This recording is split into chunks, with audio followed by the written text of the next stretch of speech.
Assalamualaikum warahmatullahi wabarakatuh.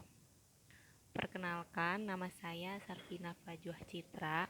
Di sini saya ingin menjelaskan pengertian komunikasi. Definisi komunikasi. Komunikasi adalah suatu proses penyampaian informasi yang berupa pesan, ide, ataupun gagasan dari pihak satu ke pihak lainnya. Komunikasi bisa dilakukan secara langsung ataupun tidak langsung. Istilah komunikasi. Kata komunikasi berasal dari bahasa Latin yaitu communis yang artinya sama. Akar kata komunikasi lainnya seperti communico, communication, ataupun communicate yang artinya membuat sama, make to common, atau berbagi to share. Komponen-komponen komunikasi terdiri dari 5 bagian. Yang pertama, komunikator, yang kedua pesan, yang ketiga media, yang keempat komunikan, yang kelima efek atau feedback. Saya akan menjelaskan bagian-bagian dari komponen komunikasi. Yang pertama, komunikator. Komunikator adalah orang yang menyampaikan pesan, seperti saya di sini menyampaikan pesan kepada kalian. Yang kedua adalah pesan. Maksud pesan di sini ialah ada beberapa informasi yang disampaikan oleh komunikator. Media. Media adalah sarana yang dijadikan untuk penyampaian informasi, biasanya secara langsung ataupun tidak langsung. Kalau secara langsung itu seperti saya menyampaikan suatu informasi kepada teman saya. Kalau secara tidak langsung, melalui perantara seperti chat di sosial media atau mengirim pesan lewat email. Yang keempat adalah komunikan. Komunikan adalah orang yang menerima pesan. Seperti contoh tadi, saya menyampaikan pesan kepada teman saya. Jadi teman saya menjadi komunikan karena dia menerima pesan apa yang disampaikan oleh saya. Yang kelima adalah efek atau feedback. Efek atau feedback ini adalah umpan balik atau respon dari penerima pesan. Dan disitulah terjadi komunikasi. Tujuan komunikasi.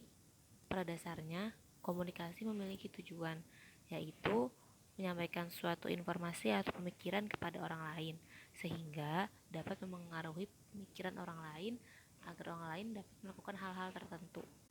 Ada 3 tujuan komunikasi yang perlu kita ketahui. Yang pertama, agar komunikator dimengerti oleh komunikan.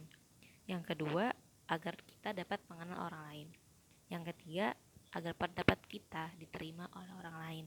Fungsi komunikasi terdiri dari 4 bagian. Yang pertama, sebagai alat kendali. Yang kedua, sebagai alat motivasi. Yang ketiga, sebagai ungkapan emosional. Yang keempat, sebagai alat komunikasi. Metode pendekatan komunikasi. Apa arti dari pendekatan? Menurut KBBI atau Kamus Besar Bahasa Indonesia, pendekatan adalah suatu usaha untuk mendekati atau mendekatkan. Tetapi menurut pandangan lainnya, pendekatan adalah cara pandang terhadap suatu masalah melalui perantaraan sesuatu sebagai alat pandangnya. Metode pendekatan komunikasi dibagi menjadi 3. Yang pertama, pendekatan saintifik. Yang kedua, pendekatan humanistik. Yang ketiga, pendekatan social science. Pendekatan saintifik. Pendekatan saintifik adalah ilmu diasosiasikan dengan objektivitas. Ciri utama pandangan ini adalah pemisahan yang tegas antara kenaun dan knaur. Metode yang digunakan adalah metode eksperimen. Tujuan penelitiannya diarahkan pada upaya mengukur ada atau tidaknya pengaruh atau hubungan sebab akibat antara 2 variabel atau lebih dengan mengontrol pengaruh variabel lain. Pendekatan humanistik. Pendekatan humanistik adalah mengasosiasikan ilmu dengan prinsip subjektivitas. Melalui metode ini, si peneliti mengamati sikap dan perilaku dari orang-orang yang ditelitinya, membaur dan melibat diri secara aktif dalam kehidupan dari orang-orang yang ditelitinya.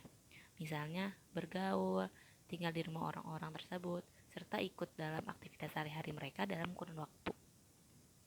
Pendekatan social science. Pendekatan ini dasarnya gabungan antara saintifik dengan humanistik. Pendekatan ini berhubungan dengan interaksi antar manusia. Sistem komunikasi intrapersonal. Komunikasi intrapersonal ialah bentuk komunikasi manusia yang paling dasar dan paling murni. Di kehidupan sehari-hari, orang menerima pesan melalui mata, hidung, telinga, ataupun indera lainnya. Sebelum merespon pesan itu, orang melakukan komunikasi intrapersonal dalam dirinya berdasarkan pemikiran dan pengalaman sebelumnya. Setiap orang pasti memiliki pemikiran dan pengalaman yang berbeda. Adapun sistem komunikasi interpersonal. Komunikasi interpersonal terjadi antara dua orang yang terlibat dalam proses komunikasi. Berkomunikasi secara interpersonal merupakan kebutuhan dasar dalam kehidupan manusia. Komunikasi bukan dilakukan di rumah atau di kantor saja, tetapi ketika kita sedang berjalan, berbelanja, membaca koran, atau menonton film. Disitulah terjadi komunikasi interpersonal. Komunikasi intrapersonal dan interpersonal adalah dua bentuk komunikasi dasar komunikasi manusia.